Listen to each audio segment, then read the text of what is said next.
Hey guys, what is up? The road to Infinity War continues. Today I am tackling the 8th MCU film to come out, and that is Thor The Dark World. The Dark World for me is kind of my least favorite out of the MCU.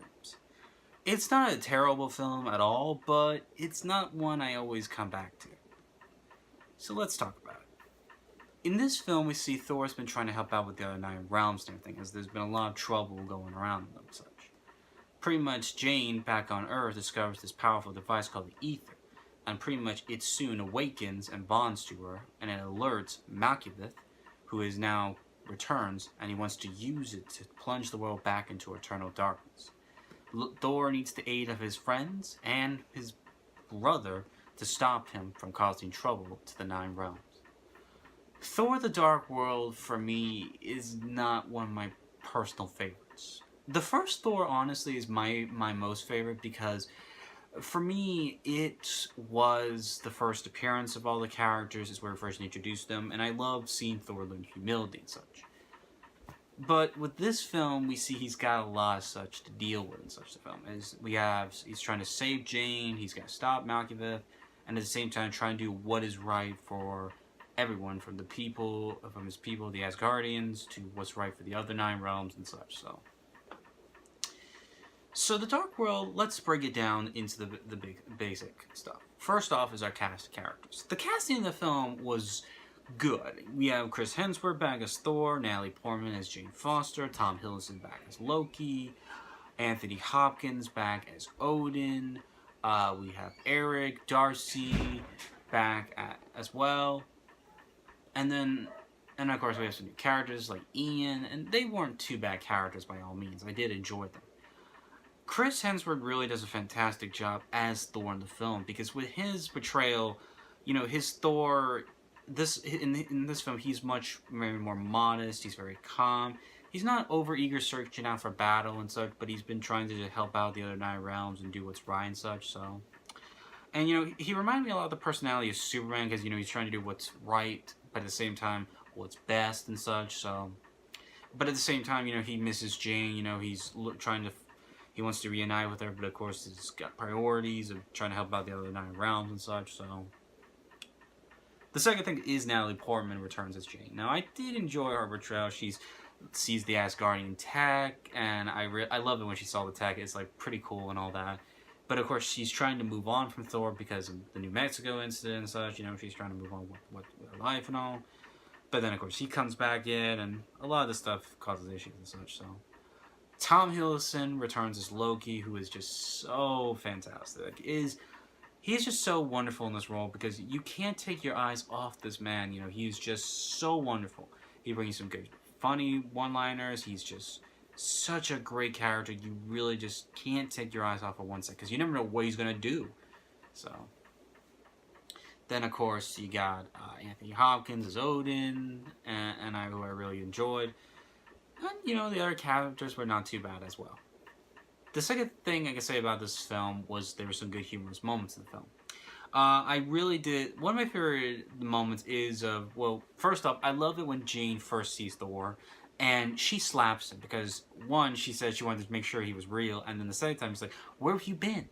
Because, she's been waiting for him and such, but of course Thor had to put that off because, one, he had to stop his brother Loki from destroying New York, and two, he's been helping out with the other 9 realms, which have been in chaos and such, so that's kind of a valid excuse. But one of my favorite humorous moments in the film was when Thor and Jane return to her apartment, and I love the scene where just Thor hangs up his hammer. It's courteous, but it just cracks me up. It's just so hilarious, and I really like that a lot, so. But there were some good humorous moments, Loki giving us some here and there. Like, there's the scene where the prison riot is breaking out, the prisoners are breaking out, and Loki is still in his cell, and he's just reading a book while they're just getting killed and causing stuff. It's so hilarious. I really love that a lot, so. The action scenes in this film were pretty good as well, from the opening with the Dark Elves versus the Asgardians, to Thor's first appearance in the film, to the prison riot scene. Those were pretty awesome such that I did enjoy. The fourth thing about this film I really liked was the cameos from not only both Stan Lee, but also from Chris Evans. Stanley carrying us as this patient in this institute after Eric is lent himself there because he was roaming around Stonehenge naked with his device. I kind of blame the Tesseract and, Loki for doing that, but at the same time, okay, but it's a bit odd, so... And, Stan turns to him and goes, hey, can I have my shoe back? Because he was doing a demonstration. It was just kind of funny. And then Chris Evans appears in the film as well. Loki is, he and Thor are trying to not get detected by the other Asgardian soldiers and all, because Odin, he's pretty much grief-stricken after the death of his wife. And pretty much Thor's only one thinking pretty calmly and logically, and, they're walking through trying to not be detected. And Loki impersonates himself as Captain America, Steve, and it was so funny seeing Chris in that role. I really did enjoy it and love that a lot. So, and then of course the visual in the films were not too bad. Like I love how Asgard look, the designs and locations, stuff like that was really good. I always love seeing London. It just looks so wonderful, and some of the shots and everything weren't too bad. So. But on that note, we do have some flaws with this film. First off is our main antagonist, Malkuth, played by Chris Rasmussen. Now, Chris Rasmussen is not a bad actor. He's a fantastic actor. I knew him from Doctor Who as one of my favorite Doctors, the Night Doctor. But I felt the villain in this film was not used right. Like, we didn't get a sense of his backstory, We understand that he wants to bring the world back towards Realm of Darkness. What pushed him to think that? What made him think that? We don't get a sense of that story, That's a key thing with this film that I really wish they would explore was the villain's motives, We need to understand, why is he doing this? What pushes him to do that? That's one of the key things in this film that I really do have a flaw with and such, so.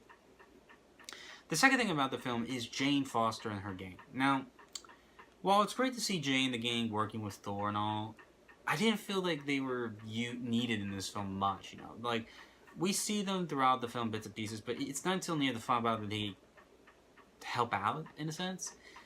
And it's not bad and everything, I don't mind them because they did have some good moments in the film, but sometimes I felt they weren't needed at times, And it's not that I don't hate them, it's just they weren't needed, so... And then, of course, the third big thing with this film I had is the final battle, where Thor is battling Malkuth, who has now the ether and after taking it from Jane. And, the final battle was not bad. They were going from they were like, because of the world's all 9 realms uniting as one for a time. They sent some great location. They sent from the Dark World to back to Earth to the Dark World, back and forth and all that. And while it's not bad by all means, it's just, I would have liked to see a bit more action and everything, seeing the two fight one another. But we kind of get a sense of that, because the thing is, Malkuth had, killed, one of the soldiers had killed Thor's mother and everything. It would have been more interesting and such to see that, but we didn't get a sense of that and such, so. But, yeah, this film's not one I really come back to alone, because it doesn't have too much, it's not something I want to watch again, but I always watch it, if I'm doing like a Thor marathon, probably I would watch all 3 again, but, for me, it's not something I would honestly come back to at times, so. Now, this film ends with 2 end credit scenes. The first being where Lady Sif and one of the Warriors 3 are taking the ether to Benicio del Toro's The Collector. And pretty much, they say they can't keep 2 Infinity Stones close together, which makes sense, because these are 2 powerful objects and such. And as they leave, he holds the thing and he goes, 1 down, 5 to go. So that's a nice tease of what is to come in the future. And the second is where we see Thor reunite with Jane after, there's a scene where Thor's talking with his father, where he wants to have his own life and everything and such. He doesn't want to be king yet, so... And, his father lets him and such, and, he gets to return back. But unfortunately, we learn that it's actually Loki impersonating his father, so there is that. But overall, The Dark World is not a bad film by all means. I did enjoy it. I think it was, a good film. It had some good ideas here and there, but like I said, the villain we could have had more with the villain, learn more of his backstory. The final battle could have been a little bit more interesting. And then Jane and the gang, I didn't feel as necessary and such, so. But overall, if I had to give this film a rating, I'm going to give Thor The Dark World a solid B. It's not bad by all means, it's good, but it is one of my least favorites. Like I said, it doesn't have anything for me to come back to at times. It's just not something I would want to watch again. Maybe if I'm doing a Thor marathon, I would, but honestly, I just kind of not a big fan of it, so. But anyway, guys, let me know in the comments section below what you thought of Thor The Dark World. Did you enjoy it? Did you like it? Did you hate it? What was your favorite moment throughout the film and such, so. If you enjoyed this video, please subscribe to my channel, as I have been reviewing each of the MCU films leading up to Infinity War this year. Next video, I'm going to be checking out one of my favorite out of the MCU films, and that is Captain America: The Winter Soldier. So if you want to check out my thoughts on that, please subscribe to my channel and hit the bell to be notified of when my future videos will be published. Please also like and share this video with friends on social media, and also follow me up on Twitter at SuperKid801. Follow me up on social media and see what I'm up to and all. But anyway, guys, thank y'all for watching this video. Check back next time, as I will be looking at one of my favorite MCU films. And so, today I looked at my least favorite, next week my most favorite, so that's something. But anyway, guys, thank y'all for watching, and I will see you next video on my thoughts on The Winter Soldier. Take care.